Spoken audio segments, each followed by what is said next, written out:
শিক্ষার্থীবৃন্দ, আমি মোহাম্মদ জামাল হোসেন, সহকারী অধ্যাপক, সরকারি হলমা কলেজ মঞ্চভূম। আমি তোমাদের জাতীয় বিশ্ববিদ্যালয় অনলাইন ক্লাস কার্যক্রমের অংশ হিসেবে অনার্স তৃতীয় বর্ষের কঠিন অবস্থার পদার্থবিজ্ঞান কোর্সটি পড়াচ্ছি। এই কোর্সের উপর আমার আজকে দ্বিতীয় ক্লাস। প্রথম ক্লাসটির উপর প্রথম অধ্যায় থেকে যতটুকু আলোচনা হয়েছিল আজকে তার বাকি অংশ আলোচনা করতে চাই। তো চলো আমরা আমাদের স্লাইডে চলে যাই। দেখুন আমাদের স্লাইডে ক্লাসের বিভিন্ন কন্টেন্টগুলি সাজানো আছে।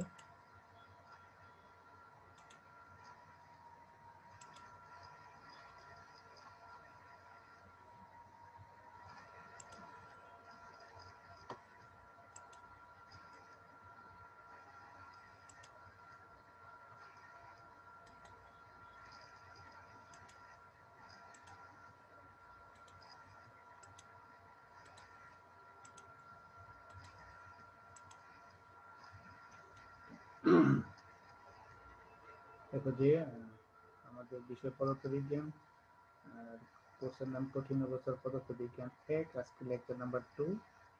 লেকচারের শিরোনাম ক্রিস্টাল কাঠামো 2, অর্থাৎ প্রথম অধ্যায়ের নাম আমরা জানি যে ক্রিস্টাল কাঠামো। প্রথম অধ্যায়টি তোমরা জানো একটি বড় অধ্যায়। এই অধ্যায় থেকে জাতীয় বিশ্ববিদ্যালয়ের যে পরীক্ষা, ওখানে প্রায় 2 থেকে বা তারও বেশি প্রশ্ন হয়।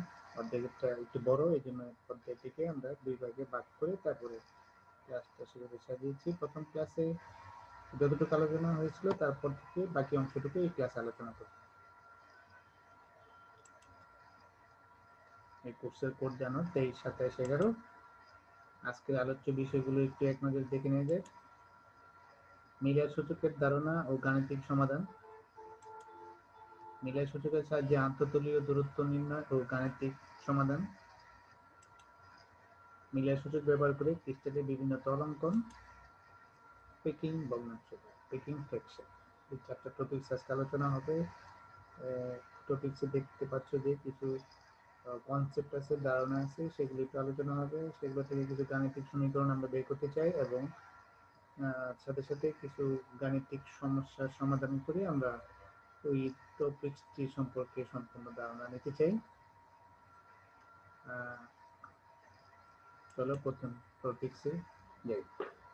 মিলার আমাদের প্রথম টপিকটি হলো মিলার সূচকের ধারণা ও মিলার সূচক নির্ণয় পদ্ধতি। শুরুতে আমাদের জানতে হবে মিলার সূচক কি। মিলার সূচক জানার আগে গত ক্লাসের কিছু রেফারেন্স, গত ক্লাসের কিছু আলোচনা আবার আমাদেরকে স্মরণ করে নেই যে ওখানে কোন ধারণাটা এখানে আমরা প্রয়োগ করতে পারবো বা দরকার হবে। যেমন দেখো মিলার সূচক, এখানে সংজ্ঞাটা যদি একটু দেখি, মিলার সূচক হলো ক্রিস্টাল তলের অবস্থান ও অবস্থিতি প্রকাশ করার জন্য 3টি সংখ্যার একটি সেটকে ব্যবহার করা হয়। এদেরকে মিলার সূচক বলা হয়। এদেরকে HKL, ছোট হাতের HKL, ইংরেজি HKL দ্বারা প্রকাশ করা হয়। তাহলে ক্রিস্টাল তলের অবস্থান ও অবস্থিতি কথাটা একটু ব্যাখ্যা করা যায়। ক্রিস্টাল নিয়ে প্রথম ক্লাস আলোচনা হয়েছে যে সকল কঠিন পদার্থের গঠন নিয়মিত এবং পর্যায়ক্রমিক তাদেরকে আমরা বলি ক্রিস্টাল। সেই ক্রিস্টালের তল, বিভিন্ন তলের যে অবস্থান সেটা কিরকম হবে এবং সেটা কোথায় অবস্থান করবে বা তার আকৃতি কিরকম সেটা নিয়ে আলোচনা হয়েছে। সেটাকে আমরা বলবো তলের অবস্থান ও অবস্থিতি। তো প্রথম অধ্যায়ে ক্রিস্টাল নিয়ে তোমার যে আলোচনা হয়েছিল ওখানে ছিল আমাদের দ্বিমাত্রিক এবং ত্রিমাত্রিক ক্রিস্টাল।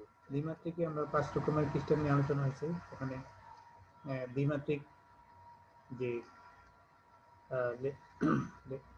ক্রিস্টালের যে লেটিস দ্বিমাত্রিক, সেটা শুধু জানো যে দ্বিমাত্রিক মানে সেটা একটা তল হবে, সেটা দৈর্ঘ্য প্রস্থ বা দুইটা দৈর্ঘ্য থাকবে, একটা পাত, একটা শীট এরকম হবে। যেটা ত্রিমাত্রিক সেটা দৈর্ঘ্য প্রস্থ উচ্চতা থাকবে, সেটা ঘনক আকৃতির আকার হবে একক কোষের আকার। তাহলে সেই একক কোষে কোন তলের অবস্থান সেটা বিভিন্ন জায়গায় বিভিন্ন রকম হতে পারে। সেটার কোথায় হবে কিভাবে হবে সেটা জানার জন্যই আমাদের এই মিলার সূচক কোণ ধারণাটা দরকার। মিলার সূচকের সাহায্যে খুব সহজে আমরা সেটা বের করতে পারব। তাহলে দেখি মিলার সূচক কিভাবে নির্ণয় করে পদ্ধতিটা নিয়ে একটু আলোচনা করতে চাই। প্রথম ধাপ যদি দেখি যে ল্যাটিস ধ্রুবকের মাধ্যমে এক্স ওয়াই ও জেড অক্ষ বরাবর তলের ছেদক বিন্দু নির্ণয় করা হয়।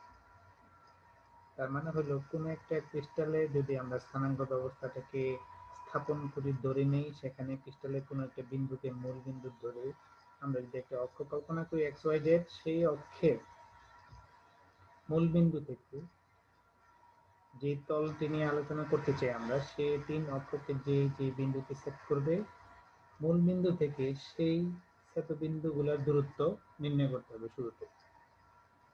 যেমন এক্স অক্ষ বরাবর একটা মূল বিন্দু থেকে কোনো একটা দূরত্ব সেট করবে, ওয়াই অক্ষ বরাবর কোনো একটা বিন্দুতে, জেড অক্ষ বরাবর কোনো একটা বিন্দুতে। এবার ছেদকগুলোকে উল্টাভাবে লেখা হয়, অর্থাৎ সংখ্যাগুলোকে উল্টাভাবে লেখা। সংখ্যাগুলো বলতে যেমন মূল বিন্দু থেকে যে দূরত্বে যাব সেই দূরত্বগুলোকে কিন্তু আবার ক্রিস্টালোগ্রাফিক অক্ষের মূল বিন্দু থেকে সেই দূরত্বগুলোকে আবার ল্যাটিস ধ্রুবকের মাধ্যমে প্রকাশ করা হয়। যে ল্যাটিস ধ্রুবক কি আমরা জানি যে একক কোষের যে দৈর্ঘ্য এবিসি সেটাকে আমরা ল্যাটিস ধ্রুবক বলি। সেটা এই তলটি যেহেতু বিভিন্ন জায়গায় থাকতে পারে, তাহলে এক্স অক্ষ বরাবর যদি তলের অবস্থান সেটা বিন্দু বেশি দূরে হয় তাহলে সেই দূরত্বটাকে আমরা এর গুণিতক আকারে প্রকাশ করি। সেটা যদি হয় টুয়াইসে হতে পারে, থ্রাইসে হতে পারে, ফোরে হতে পারে। যদি হয় টুয়াইসে তাহলে উল্টো করে লেখা হয়, কথার অর্থ হলো যদি সেতুক বিন্দুটি হয় টুয়াইসে তাহলে টু এর উল্টা হবে হাফ। এইভাবে যদি সবগুলি ভগ্নাংশ হয় বা একটা বা দুইটা যে কোনোটা ভগ্নাংশ যদি হয়, উল্টিয়ে ভগ্নাংশ নাও হতে পারে।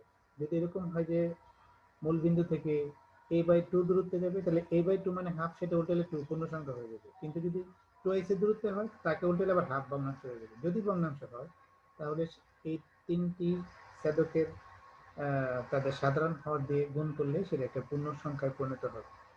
হলে যেটা পাব সেটাই হলো যে এই পদ্ধতিতে আমরা কি করি যে তিন সংখ্যার সেট পাবো, তিনটি পূর্ণ সংখ্যা, সেটাই হলো যে মিলার সূচক। ব্যাপারটি বোঝার জন্য আমরা একটা উদাহরণ নিতে পারি। আমরা স্ক্রিনে দেখো যে আমরা একটু ছবিতে আগে দেখে নিই একটু। ছবিতে দেখো যে একটা স্থানাঙ্ক ব্যবস্থা, ত্রিমাত্রিক স্থানাঙ্ক ব্যবস্থার মূল বিন্দু ও থেকে এক্স অক্ষ বরাবর একটি তল, এখানে তলটির নাম দেখো এলিমেন্ট। এক্স অক্ষ বরাবর ও থেকে ছেদক বিন্দুর দূরত্ব ও এল, ওয়াই অক্ষ বরাবর ও এন এবং জেড অক্ষ বরাবর ও এন। ছেদক বিন্দুর দূরত্ব বুঝতে পারছি যে তলটি ওই অক্ষকে যে বিন্দু সেট করে, দূরত্বটা কোথেকে পাবো? মূল বিন্দু থেকে। মূল বিন্দু থেকে সোজা এক্স অক্ষ বরাবর যাব, ওয়াই অক্ষ বরাবর যাব, জেড অক্ষ বরাবর যাব। এখন দেখো মূল বিন্দু থেকে যখন আমরা এক্স অক্ষ বরাবর যাব তাহলে দেখো যে মূল বিন্দু থেকে এক্স অক্ষ বরাবর যে দূরত্ব সেটা এর একটি এ আর একটি দুইটে টুয়াইস এর দ্বিগুণ দূরত্ব। আবার ওয়াই অক্ষ বরাবর বি এর যে দূরত্ব দেখো সেটা 1 2 3 4 চারটি দূরত্ব 4b। আবার জেড অক্ষ বরাবর দূরত্ব তিনটে খন্ডাংশ সি 1 2 3 তাহলে 5c। তাহলে তাহলে এই তলটি এক্স ওয়াই ও জেড অক্ষ বরাবর যে ছেদাংশগুলো উৎপন্ন করে সেটা হলো টুয়াইস এ, 4b এবং থ্রাইস সি। এবার এর সহগ 2, বি এর সহগ 4 এবং সি এর সহগ 3। তাহলে এই পূর্ণ সংখ্যাগুলো কি করব আমরা মিলার সূচকের পদ্ধতিতে এগুলোকে উল্টো সংখ্যাটা নেব। উল্টো মানে 2 এর উল্টো হবে হাফ, 4 এর 1/4 এবং 3 এর 1/3। তাহলে তিনটে ভগ্নাংশ, এই তিনটে ভগ্নাংশকে পূর্ণ সংখ্যায় রূপান্তর করার জন্য আমরা তাদের সাধারণ হর দিয়ে গুণ করব।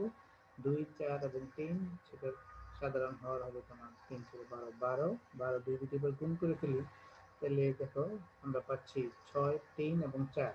ভগ্নাংশগুলোকে যদি 12 দিয়ে গুণ করি তাহলে আমরা পাচ্ছি 6 3 এবং 4, তিনটি পূর্ণ সংখ্যা। এই তিনটি পূর্ণ সংখ্যার সেটই হলো আমাদের মিলার সূচক, যাকে ফার্স্ট ব্র্যাকেটের ভিতর লেখা হবে এবং সংখ্যাগুলোকে স্পেস দিয়ে লেখা হবে। দেখো 6 এর পরে স্পেস 3 স্পেস 4। এটা হলো মিলার সূচক প্রকাশ করার পদ্ধতি, স্ট্যান্ডার্ড, সেই নিয়মে আমরা এটাকে প্রকাশ করবো, করতে হবে। এখন মাঝখানে কিন্তু দেখো কমা দিয়ে দিলে আমরা অনেক খাতায় দেখি যেটা লিখে ফেলে পরীক্ষার সময় কমা হবে না, কিন্তু স্পেস হবে, ফার্স্ট ব্র্যাকেটের ভিতরে হবে এবং এই স্পেস দিয়ে লিখতে হবে।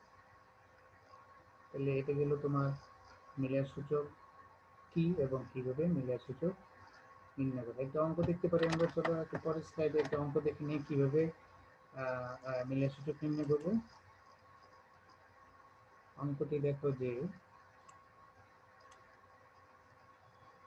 একটি কোষের একটি তলের মিলার সূচক, একটি কোষের একটি তলের মিলার সূচক গুলো a b/2 থ্রাইস c ছেদক উৎপন্ন করে। মিলার সূচক নির্ণয় করে ছেদকগুলো a b/2 থ্রাইস c, তিনটি ছেদক উৎপন্ন করে একটি তল কোন একটি কোষে। তাহলে ছেদক তিনটি x অক্ষ y অক্ষ z অক্ষ এই তিনটি অংশ দেওয়া আছে, তোমাকে বের করতে হবে এই তলের মিলার সূচক নির্ণয় করতে।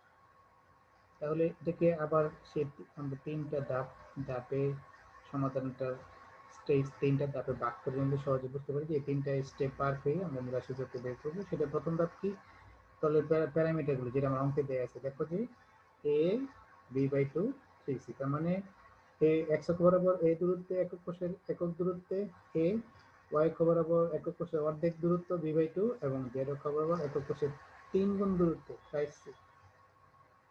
এইগুলোর সহগ তাহলে কি হচ্ছে, a এর সহগ দেখো 1, b এর সহগ হাফ এবং c এর সহগ 3।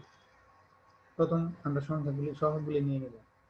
এবার মিলার সূচকের দ্বিতীয় ধাপ হলো ওগুলোর বিপরীত রাশি নেব। এই সংখ্যাগুলির বিপরীত রাশি যদি নেই তাহলে দেখো 1 কে বিপরীত করলে 1, হাফ কে বিপরীত করলে হবে 2, আর 3 কে বিপরীত করলে হবে 1/3। তাহলে এখন যে সংখ্যাগুলো আমরা পেলাম সেটা হলো 1, 2 এবং 1/3। এই তিন সংখ্যা যদি পূর্ণ সংখ্যা হয়ে যেত তাহলে কিন্তু আমাদের মিলার সূচক হয়ে গেছিল, শেষ। কিন্তু এখানে এই ধাপে কিন্তু অঙ্ক শেষ হয়ে যেত যদি না ভগ্নাংশ থাকতো।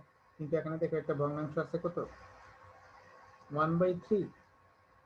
তাহলে এখন কি করতে হবে, এই ভগ্নাংশের সাধারণ হর দিয়ে সবাইকে গুণ করতে হবে, 3 দিয়ে গুণ করতে হবে। 3 দিয়ে 1 কে গুণ করলে সেটা 3, 2 কে গুণ করলে সেটা হচ্ছে 6, আর এটাকে 1/3 কে 3 দিয়ে গুণ করলে হবে 1। তাহলে তিনটে পূর্ণ সংখ্যা আমরা পাচ্ছি 3, 6 এবং 1। তাহলে আমাদের মিলার সূচক আমরা পেয়ে গেলাম, সেটা হলো 3, 6, 1। আশা করি বুঝতে পেরেছো। তাহলে কি কি স্টেপ গুলো, প্রথম হলো ছেদকগুলো থেকে সহগগুলোকে আলাদা করে ফেলবো, সেই সহগগুলোকে উল্টিয়ে নিব। উল্টিয়ে যদি সবগুলো পূর্ণ সংখ্যা হয়ে যায় তাহলে সেটি আমার মিলার সূচক। আর যদি ভগ্নাংশ থাকে তখন আবার ভগ্নাংশগুলো সাধারণ হর দিয়ে সবাইকে গুণ করে পূর্ণ সংখ্যায় রূপান্তর করে মিলার সূচক পাওয়া যায়। এইগুলো আমাদের মিলার সূচক। এবার আসো পরবর্তী টপিকসে যাই। এই টপিকসে দেখো যে মিলার সূচক ব্যবহার করে মিলার সূচকের সাহায্যে আন্তঃতলীয় দূরত্ব নির্ণয়। কথার অর্থ হলো আমরা জানি ক্রিস্টালের বিভিন্ন যে তল একটা থেকে আরেকটার যে লম্ব দূরত্ব সেটা কিভাবে নির্ণয় করা যাবে সহজে, সেটা বের করার জন্য আমরা মিলার সূচক ব্যবহার করে একটি গাণিতিক সমীকরণ প্রতিপাদন করতে চাই, যাকে ব্যবহার করে যে কোনো ক্রিস্টালের দুটি তলের আন্তঃতলীয় যে দূরত্ব লম্ব দূরত্ব সেটা নির্ণয় করতে পারবে। তাহলে আন্তঃতলীয় দূরত্ব ব্যাপারটা আরেকটু আলোচনা করা যায়। দেখো যে কোনো ক্রিস্টালের পরমাণু সমূহের পর্যায়ক্রমিক সমান্তরাল তল সমূহের মধ্যকার লম্ব দূরত্বকে আন্তঃতলীয় দূরত্ব বলে। তার মানে এরকম এই দূরত্বটা বিভিন্ন তলে তলে দূরত্ব, এই দূরত্ব যে লম্ব দূরত্ব থাকে সেটাকে আমরা বলতেছি আন্তঃতলীয় দূরত্ব। তাহলে আমরা একটু সমীকরণ যেটা বের করতে চাই সেটা বোঝার জন্য আমরা একটু ছবিটা দেখে নিই। ছবিতে দেখো এখানে দুটি ছবি, একটি কে এবং আরেকটি বি। এই ছবিতে অক্ষগুলোকে আমরা এখানে এক্স ওয়াই জেড না দিয়ে দেখো ছোট হাতের এ বি এবং সি দিয়ে প্রকাশ করলাম। তাহলে প্রথম ছবিতে দেখো এ, এখানে হলো অক্ষগুলোর মধ্যবর্তী কোণ, সেগুলোকে আমরা আলফা বিটা এবং গামা দিয়ে প্রকাশ করলাম। দ্বিতীয় ছবিটা আমাদের প্রকৃত ছবি, যে ছবি থেকে আমরা আন্তঃতলীয় দূরত্বটা নির্ণয় করতে পারবো। তোমরা যদি একটু আমার মাউসের কার্সারটার দিকে একটু খেয়াল করে দেখো যে এই হলো তোমার অক্ষ, তিনটি পরস্পর লম্ব অক্ষ। এই অক্ষের মূল বিন্দু ও, তাহলে এখানে ব্যাপারটা এরকম হবে যে কোন একটা তল এই মূলবিন্দু ও দিয়ে যাচ্ছে বা তার অবস্থান ওখানে আছে, আর আরেকটি তল হলো এই যে শেড, শেড দেওয়া, শেডের যে এরিয়া, দেখো তিনটি অপেক্ষা ছেদ করে যে শেড দেওয়া যে এরিয়াটা, এলাকাটা, সেটা আরেকটি তল। তাহলে মূলবিন্দুগামী তল আর এই যে তল, এই দুই তলের লম্ব দূরত্বটা আমরা নির্ণয় করতে চাই। যেটা ছবিতে দেখো যে এটাকে D1 দিয়ে প্রকাশ করা হয়েছে, D1, অথবা যদি চিহ্ন দিয়ে প্রকাশ করি তাহলে এই যে দেখো যে এই তলটার উপর একটা বিন্দু N আর মূল বিন্দু সেটা O, তাহলে এই দূরত্বটা ON, ON সমান D1, ON সমান D1। তাহলে এই তলটি অক্ষগুলো থেকে যে ছেদক উৎপন্ন করে সেটা হলো x অক্ষ বরাবর a/h, y অক্ষ বরাবর b/k এবং z অক্ষ বরাবর c/l, z অক্ষ বরাবর c/l। যদি ঘন ঘন আকৃতি বা ঘনাকৃতি বা কিউবিক কোন ক্রিস্টালের ক্ষেত্রে এই হিসাবটা করি তাহলে a b c যে দূরত্বগুলো এখানে বলা আছে সেগুলো আমরা কিন্তু সবাইকে একই রাশি ধরতে পারবো। কিউবের ক্ষেত্রে তোমরা জানো দৈর্ঘ্য প্রস্থ উচ্চতার সমান, সেটা ক্ষেত্রে হয়ে যাবে a, b হয়ে যাবে a, c হয়ে যাবে a। আর যদি কিউব না হয় তাহলে আমরা কি করব, আমরা ধরে নিব যে a/h, b/k এবং c/l। তাহলে দুটো জিনিস একসাথে আমরা একটু হিসাব, আমরা হিসাবটা আগে কিউবের জন্য করে নিই, আর যদি কিউবিক না হয়, ভিন্ন হয়, তাহলে তার জন্য কি হবে সেটা বের করতে পারবো। সরলতার সাথে সহজ করার জন্য আমরা কিউবিক ক্রিস্টাল ধরে হিসাব করি, অর্থাৎ আমরা এখানে ধরে নিই a, b এবং c সমান, এটা সবাইকে a ধরে নিই। ছবিতে দেখো, আমরা যদি x অক্ষের দিকে চিন্তা করি, ও এ যে দূরত্ব বড় হাতের এ, সেটা হলো a/h, এটা আমার জানা। এই ওই তলটি এই অক্ষ থেকে কত ছেদ করে সেটা আমরা দেখতে পাচ্ছি বা সেটা আমার জানা আছে ধরে নিয়ে এখন লম্ব দূরত্বটা আমরা বের করতে চাই, কোনটা, ও এন বা D1। তাহলে এই দুইটা বাহুর মধ্যে একটা সম্পর্ক বের করতে হবে। তাহলে আমাদের এখানে বাহু ত্রিভুজের তিনটা, একটা ত্রিভুজ ও এ এন, একটা ত্রিভুজ আমরা এখানে কল্পনা করো। তাহলে ও এন, যেহেতু ও এন লম্ব, ও এন যেহেতু এন এর লম্ব এখানে 90 ডিগ্রি কোণ, তাহলে এই লম্বের বিপরীত বাহু ও এ, যেটা হলো তোমরা জানো 90 ডিগ্রির বিপরীত কোণের নাম হলো অতিভুজ, অতিভুজ। তাহলে ও এ অতিভুজ, আর যার সাথে কোণ তৈরি সে ভূমি, ও এনটা হলো ভূমি। তাহলে ও এন আর ও এর মধ্যে সম্পর্ক করতে চাই, তাহলে ভূমি আর অতিভুজের সম্পর্ক তোমরা জানো কি হয়, কস। ত্রিকোণমিতি থেকে আমরা জানি যে কস সমান সমান ভূমি বাই অতিভুজ, এবং এখানে যে কোণ সেই কোণটা হলো আলফা। তাহলে এখন আমরা লিখতে পারি cos আলফা সমান সমান ON বাই A। এবার ON সমান সমান D1 আর OA সমান A/h। তাহলে এখান থেকে আমরা সিম্পল গাণিতিক হিসাব করে পাচ্ছি D1 H বাই A। অনুরূপভাবে cos বিটা যদি যাই সেখানে হবে ON বাই OB। এখানে দেখো A বাই K, যদি ঘনাকৃতি না হয়, একটা কোষের গঠন যদি ঘনক আকৃতি না হয় তাহলে আমরা কিন্তু লিখবো B বাই K। তাহলে A হয়ে যাবে আমাদের B। তাহলে এটা সমান D1 K বাই A, যেহেতু আমরা এখন কিউবিক দিয়ে হিসাব করছি। 3 নম্বরটা দেখো, তারপরে cos গামা সেটা হবে ON বাই OC। তাহলে D1 by A by L, কিন্তু আমাদের যদি ঘনক আকৃতি না হয় আমরা লিখবো C by L, A by H, B by K, C by L। যেহেতু আমরা ঘনাকৃতি ধরে হিসাব করছি তাহলে এটা হবে A। তাহলে এখানে সাজালে cos গামা সমান D1 L বাই A। তাহলে ত্রিকোণমিতিক যে রেশিও অনুপাত cos alpha cos beta cos gamma এইভাবে লিখতে পারি। আর আমরা ত্রিকোণমিতিক সূত্র থেকে জানি যে cos square alpha plus cos square beta plus cos square gamma equal to 1। তাহলে মানগুলো যদি বসিয়ে দিই তাহলে আমাদের এরকম হবে যে D1 D1 H by A তার whole square, D1 K by A তার হোল স্কয়ার।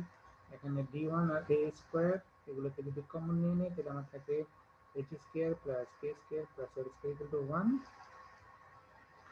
তাহলে D1 square A1 square, D1 square হবে। আমরা যদি এখন D1 কে বের করতে চাই তাহলে সম্পূর্ণটাকে বর্গমূল করতে হবে, বর্গমূল করলে তোমার দেখো H স্কয়ার K স্কয়ার স্কয়ারের উপর রুট হবে, আর D1 আর A স্কয়ার এটা রুট উঠে যাবে। তাহলে পরের স্লাইডে দেখি যে আমরা এটাকে লিখতে পারবো এরকম D, এবার D1 না লিখে আমরা একটা লিখে ফেলাম DH কে মিলার সূচক ব্যবহার করে। তাহলে D ডি স্কয়ার থেকে ডি, এ স্কয়ার থেকে এ, আর এটার উপর রুট বসে গেলে বর্গমূল করা যায়। তাহলে সমীকরণটাকে আমরা এইভাবে লিখতে পারি যে ডি এ স্কয়ার সমান সমান A by root over H square plus K square plus A square. এটা আমাদের সেই কাঙ্ক্ষিত সূত্র, যেই সূত্রে এ হইল গিয়ে তোমার একক কোষের দৈর্ঘ্য বা যাকে আমরা বলি ল্যাটিস দৈর্ঘ্য, আর ডি হইল আন্তঃতলীয় দূরত্ব যেটা আমরা নির্ণয় করতে চাই, আর এই স্কেল হলো মিলার সূচক। মিলার সূচক, তাহলে মিলার সূচক ব্যবহার করে আমরা এই সমীকরণটি পেলাম, যে সমীকরণ দিয়ে আমরা সহজেই ক্রিস্টালের আন্তঃতলীয় দূরত্ব নির্ণয় করা যাবে। শুধু তাই, সেখান থেকে আমরা তল দুটির মধ্যবর্তী কোণ নির্ণয় করতে পারবো। সেটা দেখো যে সূত্রটা কি, যদি দুটি তল হয়, তল দুটি কোণ যদি নির্ণয় কোণ যদি ফাই হয়, তাহলে আমরা লিখতে পারি cos ফাই সমান সমান h1 h2। প্রথম তলের মিলার সূত্র যদি h1 k1 l1 এবং দ্বিতীয় তলের h2 k2 l2 হয়, তাহলে সূত্রটা এরকম যে cos ফাই সমান h1 h2 plus k1 k2 plus l1 l2 by root over h1 square k1 square plus l1 square into h2 square. এখন তুমি এখানে দেখে h1 2 অথবা অন্য চিহ্ন ব্যবহার করেও xyz বা hs প্রাইম, মানে ভিন্ন দুইটা নোটেশন বা চিহ্ন ব্যবহার করে এই সূত্রটি লিখতে পারি। এটা কার ক্ষেত্রে? এটা হলো কিউবিক ক্রিস্টালের ক্ষেত্রে, ঘনকাকৃতি একক কোষ বিশিষ্ট ক্রিস্টালের ক্ষেত্রে। আর যদি টেট্রাগোনাল হয় তাহলে সূত্রটা হবে এরকম। তাহলে এরকম একটা অঙ্ক দেখে নিই।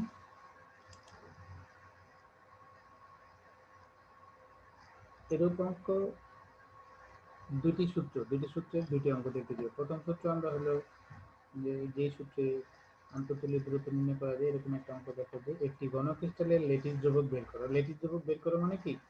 এ বের করো, যেহেতু ঘনক্রিস্টাল বলা আছে এ বের করো, যেখানে D110 হলো 3.25 অ্যাংস্ট্রম। D110 মানে হলো, এটা আমরা জানি আন্তঃতলীয় দূরত্ব, আর 110 এগুলো হলো মিলার সূচক। মিলার সূচকের ডি এর সাথে তোমরা দেখো প্রথমটা এইচ, দ্বিতীয় কে, আর তৃতীয়টি এল। তাহলে সেটার মান কত? 3.25 অ্যাংস্ট্রম। অ্যাংস্ট্রম একটা তোমরা জানো দূরত্বের একক। 1 অ্যাংস্ট্রম কিন্তু যদি আমরা দূরত্বের এসআই একক মিটারে প্রকাশ করি, সেটা 1 অ্যাংস্ট্রম সমান তোমরা জানো 10⁻10 মিটার, অনেক ক্ষুদ্র দূরত্ব।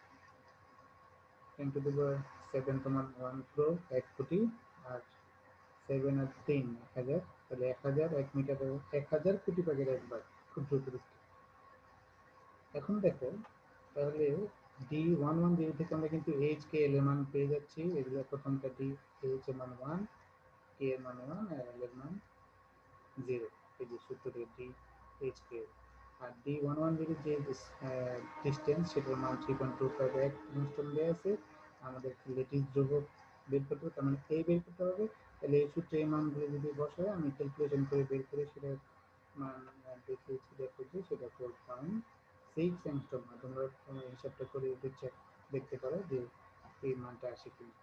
তাহলে এই অঙ্কটা হলো সেই অঙ্ক যেটা হলো তোমার কোন সূত্রে আন্তঃতলীয় দূরত্ব নির্ণয় করার যে সূত্র, ক্রিস্টালের দুটি তলের লম্ব দূরত্ব নির্ণয় করার যে সূত্র, সেই সূত্রের একটি প্রয়োগ। এবং এই অঙ্কগুলো খুবই কমন অঙ্ক, প্রায় পরীক্ষায় আছে, এবং এই কনসেপ্টটাও খুব দরকার। তাহলে চলো আমরা নেক্সট আরেকটা অঙ্ক দেখে নিই। এই অঙ্কে দেখো, দুটি তলের মিলার সূচক হয়েছে, সেটি ব্যবহার করে তল দুটির মধ্যেকার কোণ নির্ণয় করতেছি। তো ক্রিস্টালের তল দুটির মধ্যবর্তী কোণকে যদি থিটা ধরি বা পাই ধরি, আর সূত্রটা একটু আগে আমরা যে থিওরি প্রতিপাদন করেছি সূত্র, সেখানে দেখেছি যে cos θ সমান সমান h1। এখানে আমরা h1 h2 k1 k2 l1 l2 এভাবে প্রকাশ করেছি। এখানে আমরা hs prime kk prime plus ll prime prime ব্যবহার করে দুটো ভিন্ন ভিন্ন তলের মিলার সূত্রগুলোকে এইভাবে প্রকাশ করতে পারি। আর রুট না লিখে আপ লিখতে পারি। ওই সূত্রটা এই সূত্র। তাহলে প্রথম তলের ক্ষেত্রে HKL এর মান h1 আর KL 0 0, দ্বিতীয় তলের ক্ষেত্রে প্রাইম প্রাইম প্রাইম এদের মান 1 1 এবং 0। তাহলে এই মানগুলো বসিয়ে এখানে তুমি নিজে একটু চেক করে দেখতে পারো ক্যালকুলেটর ব্যবহার করে যে এই মানটা কত আসে। cos θ সমান 1/√2 আমরা জানি cos 45 ডিগ্রির মান 1/√2। তাহলে থিটা সমান পাই বলে 45 ডিগ্রি, তাহলে দুটি কোণের মধ্যবর্তী তলের কোণ এভাবে আমরা খুব সহজে নির্ণয় করতে পারি, এবং এরকম অঙ্ক আসলে আমরা আশা করি পরীক্ষায় খুব সহজে অ্যান্সার করতে পারবো। তাহলে গেল অন্ততলের দূরত্ব নির্ণয়। আমরা চলো নেক্সট টপিকসে যাই। মিলার সূচক ব্যাপারে ক্রিস্টালের বিভিন্ন তলাঙ্ক, এটা আরেকটা গুরুত্বপূর্ণ টপিক। ছবিতে একটু ভালো করে খেয়াল করে দেখো যে এখানে কিছু তল দেয়া আছে যেগুলো আমরা অঙ্কন করতে চাই, এবং মিলার সূচক দিয়ে এগুলোকে প্রকাশ করা হয়েছে। দেখো যে প্রথম তল 001, দ্বিতীয়টি 100, তৃতীয় 010, তার মানে দুইটা জিরো একটি করে 1, তারপরে তিনটে দুটি করে 1 একটি 0, এই দেখো 101, 110, 011, পরে তো তিনটে 1, এখানে 1 হয় 2 হতে পারে, সবগুলো 3 হতে পারে। তাহলে আমরা 1 এর আগে দেখি 2 3 হলে কি হবে সেটাও একসাথে দেখে ফেলতে চাই এই ছবিতেই, সেটা দেখ। তাহলে তোমরা একটু আমার কার্সারটা দিকে একটু খেয়াল করো এবং বর্ণনাটা একটু খেয়াল করো, তাহলে আমরা আশা করি খুব সহজে এই তলগুলো কিভাবে আঁকাইতে হয় সেটা শিখতে পারবো, বুঝতে পারবো। প্রথম দেখো, প্রথম যে তল 001, 001, এগুলো কিন্তু দেখো মিলার সূচকের যে এগুলো কিন্তু এক্স ওয়াই জেড অক্ষ বরাবর মান। তো তুমি আমাদের একটা একক কোষ কল্পনা করতে হবে, কারণ এগুলো একক কোষের ক্ষেত্রে হিসাবটা একটা একক কোষের ক্ষেত্রে। তো 001 এক্স ওয়াই জেড অক্ষ যদি আমরা ধরি, তাহলে মূল বিন্দু হলো 3 অক্ষ যেখানে মিলবে, সেখান থেকে এই দূরত্বগুলো হবে। প্রথম 0 এক্স অক্ষ বরাবর, তাহলে আমি এখানেই আসি কোথায় মূল বিন্দুতে, যেহেতু এক্স অক্ষ বরাবর 0 দিকে আমি যাচ্ছি না, ওয়াই অক্ষ বরাবর 0 এখানেই আসি, এখনো যাচ্ছি না, এখানেই আসি। আর জেড অক্ষ বরাবর 1, 1 মানে পুরো এক যাবো। গেলে গিয়ে আমরা ওই গণকের কোন তলটাকে পাচ্ছি, সাতটাকে পাচ্ছি, দেখো উপরেরটা। তাহলে এটা আমাদের সেই তল, যে তলটাকে আমরা বলতেছি 001। এখন দেখো বইয়ে আরো কিছু এরকম আছে 001 প্রাইম, উপরে বার দেয়া আছে, বার বার। যদি বার হয় তাহলে সেটা হবে অক্ষের বিপরীত। অক্ষের বিপরীত যদি হয়, এই ছবিকে ব্যবহার করে তুমি 001 বার বা প্রাইম বার যদি বলি সেটা কিন্তু এই ছবি ব্যবহার করে করতে পারো, একই ছবি। তখন তুমি শুধু এই স্থানাঙ্ক ব্যবস্থা, মূল বিন্দু আছে এখন ভূমিতে, তাকে তুলে ফেলবো উপরের ছাদে। যদি এটা ধরো, তাহলে উপরের দিকে জেড অক্ষে তোমরা জানো ধনাত্মক, আর নিচের দিকে ঋণাত্মক, তখন তল হবে এই ভূমিটা। ব্যাপারটা বুঝতে পেরেছি? আবার যদি এটা রিভিউ করি, 001 যখন মূল বিন্দু যখন ভূমিতে, তাহলে জেড অক্ষের উপরের দিকে ধনাত্মক, তাহলে আমরা উপরে যাব, এই গণকের ছাদ যেটা সেটা আমাদের তল। আর যদি 1 বার হয়, তাহলে আমরা মূলবিন্দু উপরে ধরবো, এই ছবিতে একই ছবি, মূলবিন্দু ধরবো এখানে, তাহলে ওয়াই অক্ষের নিচে এক ঘর, এই ফ্লোরটা হবে আমাদের 001 বার। এবার 001 না হয়ে যদি 2 থাকে 2, তাহলে আমরা এই মূলবিন্দু থেকে এক কোণ এগিয়ে যাব অর্ধেক। কারণ তোমরা একটু আগে আমরা মিলার সূচকে দেখে আসছি যে আমরা এই যে ছেদক বিন্দুগুলা মিলার সূচকে স্কেল যে বের করেছি, সেটা কিন্তু ওই ছেদাংশের বিপরীত পাশে নিয়েছি। তাহলে তুমি যত বড় সংখ্যা নেবে তত ভাগ হয়ে যাবে। যদি তুমি নাও ভাগ হয়ে যাবে বলতে কি, 1 হলে তো সম্পূর্ণ গড়, কিন্তু 2 হলে হবে অর্ধেক দূরত্ব, 3 হলে হবে তার 3 ভাগের 1 ভাগ। যেহেতু মিলার সূচক আমরা এই সংখ্যাগুলোকে উল্টিয়ে তারপরে নির্ণয় করেছিলাম, তাহলে দেখো 2 হলে অর্ধেক, তাহলে তলটা হবে এই যে এই, মানে এটা কি মাঝখান দিয়ে যদি তলটা এনে কি বসাই দিই, টেনে মাঝখানে নিয়ে যদি বসাই দিই, তাহলে এটা হলো 002। আবার 003 যদি হয়, মূলবিন্দু থেকে এই রেখাটাকে 3 ভাগে ভাগ করো, কল্পনা করো 3 ভাগে ভাগ করলে তাহলে মূলবিন্দু থেকে 3 ভাগের 1 ভাগ দূরত্বে যাব, একটু কই যে ভূমির কাছাকাছি থাকে, এই তলটা টেনে নামাই দেবো এখানে, এই জায়গাটা সেট করে দেবো। তাহলে 002 003 ব্যাপারটা বুঝে গেল। 2 হলে অর্ধেক, মাঝখানে এই তলটা হবে ঠিক মাঝখানে, মানে কেটে ফেলে যা হবে মাঝখানে বরাবর। আর 3 হলে মূলবিন্দু থেকে এই দূরত্বে 3 ভাগের 1 ভাগ যাবে, তাহলে মূলবিন্দু থেকে কাছাকাছি একটা দূরত্বে 3 ভাগের, সেটা আরো নিচে নামবে। বুঝতে পেরেছি? এবার আসো দ্বিতীয় 100, তার মানে এবার 100 বরাবর যাবে এক ঘর। দেখো ওয়াইও যাবে না, জেডও যাবে না, তার মানে মূলবিন্দু থেকে সামনে আগালে যে এই তলটা, তল কিন্তু আমাদের কয়টা আছে, 1 2 3 4 6টা তল। তাহলে 100 বরাবর এসে যে তলটা পাবো, এই তলটা আমাদের সেই তল। তুমি যদি এখানে 2 বলো, তাহলে কিন্তু 100 বরাবর এক কোণে এসে অর্ধেক আসবে, তাহলে এটাকে এই দিক থেকে মাঝখান দিয়ে কেটে ফেলে দেওয়া হবে। তৃতীয় ছবিটা দেখতে আরেকটু ক্লিয়ার হবে। দেখো আবার যদি এটা 1 বার হয় তাহলে মূলবিন্দু এদিকে ধরো, এখানে ধরলে বাম দিকে ওয়াই এর বিপরীত দিকে তলটা চলে যাবে ওখানে। অথবা মূলবিন্দু এখানে ধরো, এক্স অক্ষ যেখানে এসে শেষ হলো এখানে। তার মানে শুধু অক্ষটাকে চেঞ্জ করে একই ছবি ব্যবহার করে সব তলে এখানে যাবে। তৃতীয় ছবিটা আরেকটু পরিষ্কার হবে, দেখো 0 1 0 0 1 0 মানে এক্স অক্ষে যাচ্ছি না, ওয়াই অক্ষে একবার যাবো, জেড অক্ষে যাচ্ছি না, তাহলে ওয়াই অক্ষে একবার গিয়ে তল পাচ্ছি এই তলটাই আমাদের 0 1 0 তল। এখন যদি বলি 0 2 0, তাহলে এটাকে এই অর্ধেক করে কেটে ফেলবো, এই যে ঠিক মানে এই তলটাকে টেনে অর্ধেক নিয়ে আসো। যদি বলি 1 3 3 ভাগের একবার দূরত্ব নিয়ে আসো মূলবিন্দু থেকে, তাহলে সেটা হবে। আবার যদি বলতে চাও 0 1 বার 0, তাহলে তুমি মূলবিন্দু ওয়াই অক্ষের এখানে মূলবিন্দু ধরে ডান দিকে যদি ধনাত্মক হয়, বাম দিকে হবে ঋণাত্মক, তখন তল হয়ে যাবে এটা। ঠিক উল্টো তলটা তুমি এটাকে মূলবিন্দু ধরো, ওয়াই অক্ষ যেখানে শেষ সেখানে মূলবিন্দু ধরলে বা পাশের দেয়ালটা সেটা হবে গিয়ে 0 1 বার 0। তো আমার স্থানাঙ্ক ব্যবস্থাটাকে এইভাবে চেঞ্জ করলেই কিন্তু একই ছবিতে আমি সব তল আঁকাতে পারি। এবার যদি আসো 101, দেখো 101 যখন 101, তাহলে একশো বরাবর এক করে গেলাম, ওয়াই অক্ষে যাচ্ছে না মূলবিন্দু থেকে কিন্তু। আবার জেড অক্ষে এক করে যাও, তাহলে দেখো জেড অক্ষে এখানে আসলে আর এক্স অক্ষে এখানে, তাহলে এই যে যোগ করে দাও, তল যেহেতু আঁকাতে হবে এটা, তো একটা রেখায় তো তল হবে না, তাহলে আবার এই মাথায় যোগ করে দাও, তাহলে দেখো এই যে এই তলটা হয়ে যাবে। আবার যদি তুমি 2 0 2 হইতো, তাহলে মূলবিন্দু থেকে একশো বরাবর অর্ধেক যাও, জেড অক্ষ বরাবর অর্ধেক যাও, তাহলে ওই তলটা ছোট হয়ে আসবে। এই 1 1 0 আসো, এক্স এক করে যাও, ওয়াই এক করে যাও, জেডে যাচ্ছে না দেখো, তাহলে কোন হয়ে যাচ্ছে। আবার 0 1 1 যাও, দেখো এক্স এ যাবো না, ওয়াই যাবো, জেড এ যাবো, তাহলে ওয়াই শেষ যেখানে সেটা বিন্দু, জেড শেষ যেখানে সেটা বিন্দু, এটা যোগ করে দাও, এই স্লাইড হচ্ছে দেখো। তিনটাই যাও, এক্স এ মূল বিন্দু থেকে এক কর, ওয়াই এক কর, জেড এক কর, তিনের যোগ করে দাও, এই যে তল।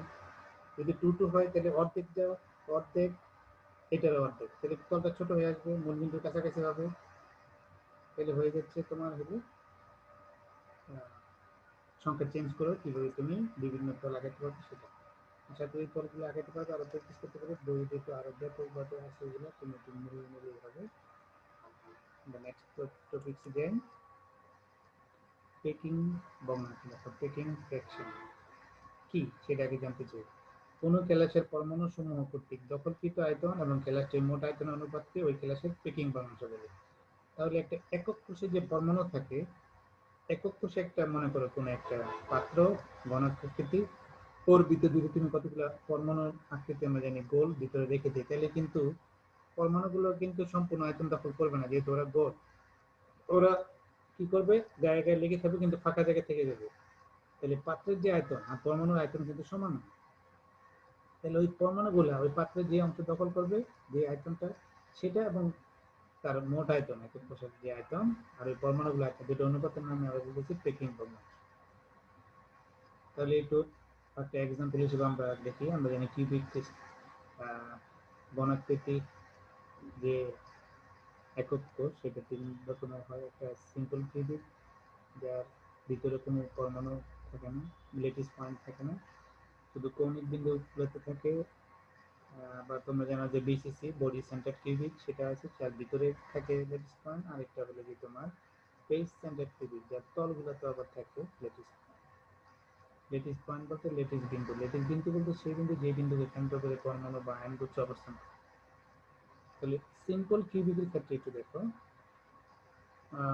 আমরা জানি সিম্পল কিউবিকের শুধু 8টি, একটা কিউবের একটা ঘনের কৌণিক বিন্দু থাকে 8টি। তাহলে 8টি কৌণিক বিন্দুতে পার্শ্ববর্তী আবার যে একক কোষ আর এরকম 8টা শেয়ারিং থাকে। তাহলে কোনো একটা বিন্দুর শেয়ার হয় 8টায়, তাহলে একটা একক কোষের কৌণিক বিন্দু 8টা, তাহলে 8 ইন্টু 1/8, মানে একটা কৌণিক বিন্দুর যে পয়েন্ট তার শেয়ারিং হবে 8টার সাথে, তাহলে একটার অংশ 1/8। তাহলে এরকম 8টা বিন্দু আছে, 8 ইন্টু 1/8 সমান 1। তার মানে আমরা ধরতে পারি যে ওর মধ্যে একটি পরমাণু আছে, এই একক কোষের একটি পরমাণুর অবস্থান আছে হিসাব করতে পারি। যদিও এখানে কি 8টা পরমাণু খণ্ডাংশ, যেগুলো জোড়া দিলে একটা হবে। তাহলে একটি পরমাণু আমরা ধরে নিই পরমাণু ব্যাসার্ধ আর, তাহলে পরমাণু যেহেতু গোলকাকৃতি, গোলাকৃতি কোনো জিনিস আয়তন তোমরা সূত্র জানো 4/3πr কিউব, যেহেতু একটি পরমাণু আছে তার আয়তন, যে volume of atoms 1 atoms probability pi R cube, তাহলে সেটা প্রবাবিলিটি পাই আর কিউব। এখন আমরা বের করতে পাত্রের আয়তন, পাত্রের আয়তন বের করতে গেলে পাত্রের এটা একটা ঘনক যার দৈর্ঘ্য a, আমরা জানি ঘনকের আয়তন হবে a কিউব। a কিউব হলে আগে আমাকে এটাকে r দিয়ে প্রকাশ করতে, একই রাশি দিয়ে প্রকাশ করতে চাই, তাহলে a কে যদি r দিয়ে প্রকাশ করি, দেখো যে এখানে একটি পরমাণুর অর্ধাংশ, এখানে অর্ধাংশ, তার মানে এই দৈর্ঘ্যটা এর অর্ধেক, তার মানে r সমান সমান হাফ a অথবা 0.5 a, তাহলে a সমান 2r, 0.5 মানে হাফ, 2 গুণ হয়ে গেলে a সমান 2r, তাহলে তার আয়তন হবে 2r কিউব মানে 8r কিউব। এবার মান বসাই দিলে এই রেশিওর মান কত আসে 0.52, তাহলে সিম্পল কিউবের পেকিং ভগ্নাংশের মান 0.52। এটা কি পরবর্তীতে বিসিসির জন্য, বিসিসির ক্ষেত্রে জানি বডি সেন্টার কিউবিক, ওর ভিতরে একটি প্রিসিস পয়েন্ট থাকে, তাহলে মোট অ্যাটমের সংখ্যা, পরমাণুর সংখ্যা, এই যে একটা কৌণিক বিন্দুর জন্য একটি এবং ভিতরে আছে একটি, এই যে 1 অ্যাটম এট সেন্টার আর 1/8 কিন্তু 8 কর্নার, টোটাল অ্যাটম বা পরমাণুর সংখ্যা হলো দুটি। আমরা জানি পরমাণুগুলোর ক্ষেত্রে তার আয়তন প্রবাবিলিটি পাই আর কি, যেহেতু দুটি তাহলে 2 ইন্টু এত, আর ওই যে একক কোষ যার দৈর্ঘ্য বা কিনারা a তার আয়তন a কিউব, তাহলে আমাকে এখন এই কিউব থেকে r দিয়ে প্রকাশ করতে হবে। তাহলে এই ছবিতে দেখো এটাকে কিভাবে এটাকে কেটে এনে যদি একটা অংশ দেখি, ছবিটা এরকম হবে, যেহেতু মাঝখানে একটা পরমাণু আছে সেহেতু এটা, আর বাকি দুটি অর্ধেক অর্ধেক পাবে, তাহলে দূরত্বটা এরকম হবে যে এই এটার কেন্দ্র থেকে এটার কেন্দ্র এই দূরত্বটা a, আর এখানে হবে দুইটা √2 a, তাহলে পিথাগোরাস সূত্র বসলে এখানে পাবো √3a, তার মানে এই √3a সমান সমান এই দৈর্ঘ্য, এই দৈর্ঘ্যটাকে আবার দেখো এই পরমাণুটা যেহেতু ব্যাসার্ধ r, তাহলে এখান থেকে এখানে দূরত্ব 2r, ব্যাস 2r, আর এদিকে আছে r আর এখানে আছে r, অর্ধেক অর্ধেক, তাহলে 2r এখানে r এখানে r, মোট 4r, এই 4r সমান √3a, তাহলে দেখো √3a সমান 4r, তাহলে আমার দরকার a সমান কত 4r/√3, তাহলে এই কিউব মানে 4r/√3 তার কিউব, সেটা করে মান যদি বসাই তাহলে এই রেশিওর মান আসবে 0.68, 0.68, তাহলে আমরা এখন পেয়ে গেলাম বিসিসির জন্য কি পেকিং ফ্র্যাকশনের মান। তাহলে এই ছিল আমাদের আজকে টপিক্সের আলোচনা। আমরা এই টপিক্সগুলি বা এই আলোচনাগুলিকে প্রস্তুত করতে যে সকল বইয়ের সাহায্য নিয়েছি সেই বইগুলোর নাম দেখে নিতে পারে এক নজরে, যে কঠিন অবস্থা পদার্থবিজ্ঞান, Azizur Rahman, solid state physics, doctor Golam Mohammad Bhuiyan, solid state physics Saiduzzaman, কঠিন অবস্থা পদার্থবিজ্ঞান মোহাম্মদ ফরিদুজ্জামান স্যার, আর সলিড স্টেট ফিজিক্স ভারতীয় রাইটার, সেটা ইংলিশে লেখা কিন্তু সহজ সুবিধা আরবি সিঙ্গেল বইটা দেখতে পারো তোমরা, আর একটু ভালো করে আর বেশি জানার জন্য আজকে এই পর্যন্ত, ধন্যবাদ।